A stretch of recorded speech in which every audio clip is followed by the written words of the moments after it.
महाराष्ट्रभरातून सर्व उबाटाचे कार्यकर्ते असतील, पदाधिकारी असतील, इतर महत्त्वाचे लोक असतील, इतरही पक्षातले जे लोक आहेत ते देखील या ठिकाणी एका विश्वासाने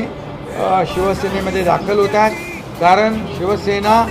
एक सर्वसामान्य माणसाला न्याय देणारी संघटना आहे आणि म्हणूनच या शिवसेनेचा जन्म बाळासाहेबांनी घातला तो एवढ्यासाठी की सर्वसामान्य माणसाला न्याय द्यायचा, अन्यायाविरुद्ध त्याला मदत करायची आणि या ठिकाणी विकासाच्या माध्यमातून राज्याला पुढे न्यायचं. आणि त्यामुळे संपूर्ण राज्यभर आणि देशभरामध्ये शिवसेना एक मोठ्या वेगाने पुढे जाते आहे आणि म्हणूनच या सर्व पदाधिकाऱ्यांचा